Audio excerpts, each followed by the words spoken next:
What were to apes just shadows, the results of light playing against the dark, sunlight filtering through the primordial canopies of forests dancing on the verdant floors, caused early humans with their ever-evolving brains to find form and intention in nothing other than the fading of the sun or the rising of the moon. As they looked to the sky at night, they saw patterns in the stars. They gave them names, told stories about where they came from and what it was they meant. Before the invention of writing, shaman and wise men were endowed to keep these stories alive through oral traditions. Storytelling became myth, myth became legend, eventually legend became faith. An unfortunate byproduct of faith can be fear. Some see fear as an opportunity for power, seeking to control others through their fear and fear of the unknown. Throughout Africa, this power was given a name, Anansi.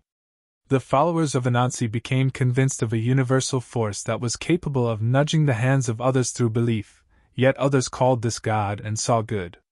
Anansi was the darkness that persisted in mankind personified to instill fear and control.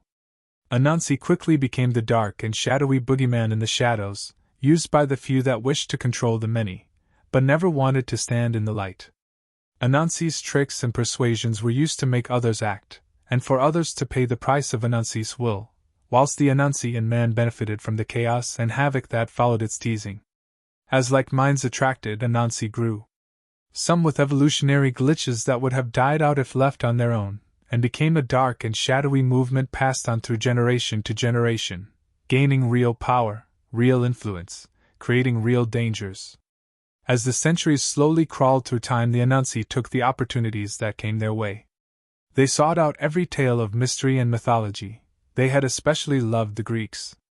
Not wanting to stand out meant Anansi hid in plain sight, in society's blind spots. If you squinted, you could almost see them throughout history, associated with every group that sought global power, the Egyptians, Genghis Khan, and in the 1920s they saw a new group that could act as their latest foil. Anansi seeking power saw only what they needed to see, power and control. They came to call their version of the universal power Horde. Horde gave them strength and conviction. They gave Horde the adoration it fed on, the mindless following it needed to exist. Without Anansi, Horde was nothing more than a whisper on a breeze. As more believers followed, Anansi and Horde became more powerful, eventually having access to enough energy to take physical form. Horde walked amongst men. Once made real, Horde could take its understanding of the laws of physics and bend them just enough to make magic look real. When magic is real, weaker men are so much easier to bend to your will. The followers of Anansi were full of weaker minds. Mediterranean region 1500 BC. A technologically advanced civilization exists on the island of Santorini.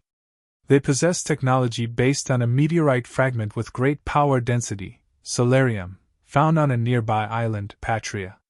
They have developed a fusion reactor that powers their achievements, which includes wormhole-like travel, the rings.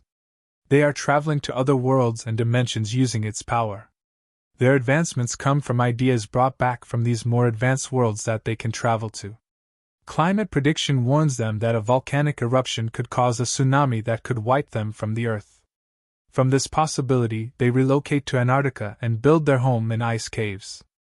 Before they have a chance to start the migration, the eruption comes early, leaving the technology intact but leaves no trace of the complex ever being lived in or how it came to be there.